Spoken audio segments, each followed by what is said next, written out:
Welcome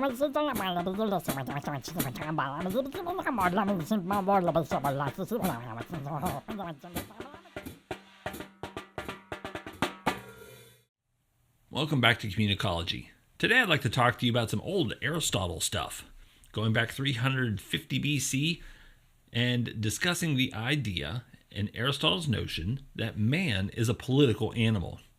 Now, just like whenever I tell my students when we open a book, let's look at the copyright date, let's see when this was written to try to understand what was going on in that time, because we have a problem because we always take the current thing and apply that to what we're reading, what we're hearing, what we're doing. Whenever we're reviewing anything, we tend to think of it with our lenses from today. And you can't do that. You need to have lenses from then to understand the historical moment, what's going on. So when Aristotle says man is a political animal, what's he really talking about? Because today when we hear that, we're thinking like Republicans and Democrats and all the other stuff that goes on with that. And maybe you're one of the ones that just says, enough of that mess. Or I don't trust any of them. Or yay, my side. Or boo, that other side. And whatever else you say when you think of politics. But the truth of the matter is, when you look at the word politics and you break it down, you'll see that beginning, that poly in there. And the root of that comes from the polis, P-O-L-I-S, the polis, the ancient Greek word for the community. Well, wait a minute. What's that have to do with Republicans versus Democrats? Well, it doesn't, until the word has been shaped and morphed to what it is now. But really, when you look at the heart of the polis, you're looking at the community and how mankind chooses to organize and live within a community. Go back to the beginning of Scripture. Man is not meant to be alone. So then, therefore, man is with other men. So we have the situation of people gathering together. Well, think of your friend groups. You gather together. Great. That's part of the definition. But then we have to get into how do we organize. Well, my friends and I, we don't organize. Oh, yes, you do. Think of all the rules and regulations that you have inside your friend group.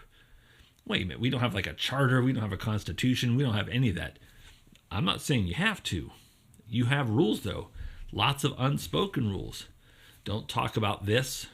We don't go here. We only do these things. We don't ever do those things. Our friend group is this current size, and you can't just bring someone into it. You have all of these different rules and regulations inside your friend group that dictates how you're supposed to act and react inside that friend group. Same thing happens inside your family. Same thing happens within your classroom. Same thing happens in your business, if you in your department inside your business.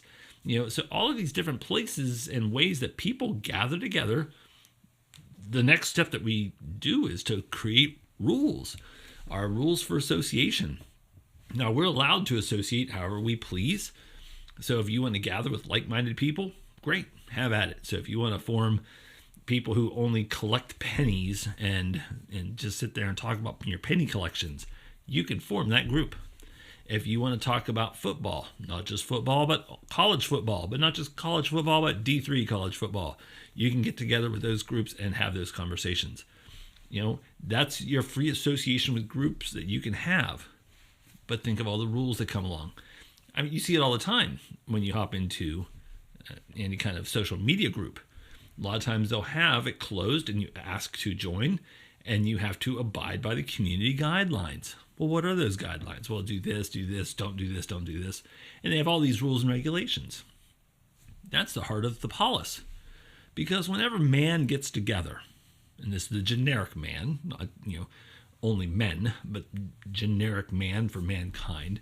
But when man gets together, there needs to be some kind of rule for a civil society to remain civil. Because you can't just do whatever you want. Can you imagine throwing a whole bunch of people into a room and saying anyone in this room can do whatever they want at any time, however they feel? How long do you think that experiment's going to last before it's total mayhem and chaos? I mean, it'd be a total Lord of the Flies situation where everyone's just, chasing their own self-interest and causing problems. You don't want that kind of thing. You want a situation where you can say these things are acceptable, these things are not. You see this breaking down, of course, whenever people go too far. Like, for example, when you hear about HOA, homeowners associations, you see all those kind of stories on social media about people mad as heck about their HOA. I wanted to fly a flag, and they said you can't because it's against the rules. And how dare you say I can't fly a flag? Well, they're part of the rules. And when you moved to that HOA, you agreed to abide by those rules. So if that HOA says you have to have a blue garbage can, then by golly, you're going to have a blue garbage can. And if the rules say you can't park your car out front, then you can't park your car out front. And if the rules say you have to have green shutters, then you're going to have green shutters. Those are the rules of that association. You agree to abide by them. But of course, we can see how those kind of things can go too far. You see situations like, does it really matter if you have a blue garbage can? Well, some people really care about that kind of stuff. We want to have a nice uniform look across our community. So yes, it matters. But some people, blue, green, black, whatever, it's a garbage can. Who cares? Again, you have the right to associate with whomever you wish to associate. But we as people typically like to find the people that we connect with. Because again, if I don't like to be micromanaged, I have no desire to live in an HOA because that's micromanagement galore. Your lawn will be this height. Your trees will be, pruned to this specification. You can only plant this kind of tree. You can only do this kind of a thing. You can't put up a tree fort in the backyard. You can't do this. You can't do that. You will do this. You will do that. You will not do that. Some people find comfort in that. Some people don't. I don't. But that's my ability to do that. And I'd be stupid to join a group that has rules and regulations counter to what I believe in. So if I go on social media and there's all kinds of groups and subgroups out there, I don't join the ones that are contrary to my values or beliefs. Why would I? Well, I should be able to join whatever I want. Yeah, you can, but you're going to abide by their rules. That's the heart of the polis. So when Aristotle's talking about the idea of the polis, he's not talking about just, hey, we have a community. We have people that are just clumped together. It's, hey, we have people clumped together. Now we have to figure out how to get along. And you can see that's where things can get fuzzy or messy real fast. Because, again, you have to determine those kind of things. Who gets to determine? Well, in an ideal state, the people do. They get to self-govern. But in reality, you get to a point that's so big where you can't be part of every single decision. So that's when you end up having some kind of representative deciding for you. So that's when you look at the idea of a democracy versus a republic. In a democracy, everybody gets to decide. So in its purest sense, if America was a democracy, you would have to go every day and vote. Vote on local issues, on county issues, on state issues, on national issues. Every day you would have to go vote. Every day. Can you imagine how much chaos that would be? I mean, you don't even know what you're voting for because there's just constant stuff all the time, and it would just be overwhelming to try to follow that. So instead of a democracy, we have a representative republic. So we say the people will vote to have a person go represent them, and that person's job is to pay attention to everything and vote. So we get a local representative, we get a county representative, we get a state representative, and we get a federal representative to go and pay attention to all the stuff that's going on and then vote for us on our behalf. And that's how we chose to set up this country.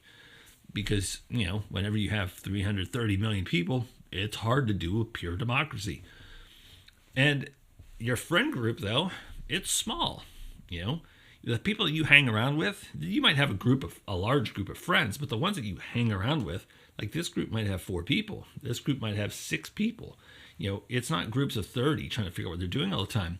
And if you've ever been part of a club or some other kind of organization that had 20, 30, 40 people, instantly it starts to get really confusing. Hence, we tend to create officers, a president, a vice president, a secretary, a treasurer, and have those people then gather to meet. We might form a council or some other kind of commission, something where you have people who are doing the work for you, because it's hard to keep all that together. So you can see why Aristotle cared so deeply about focusing on the idea of the polis. Because if you don't, you start having issues of who gets to run what.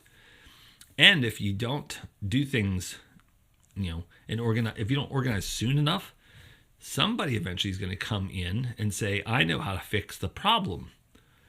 And then that's when you start having tyranny. Well, how does one person solving a problem create tyranny? Well, as soon as one person is in control of the group, who has the right then to challenge that person?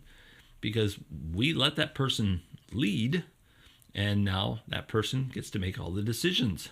And if we don't like it, we get either beat down, verbally or physically, or we get shown the door.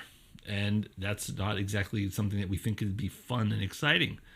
Now, in a pure tyranny, you don't have a way to escape.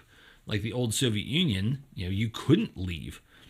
In the current North Korea or China, you can't just leave. The government tracks every step you make because they know that if you misuse people and abuse people, they'll leave. And well, you need people to have your community going. You need production, you need a tax base, you need all that kind of stuff. So you need the people to stay in the community.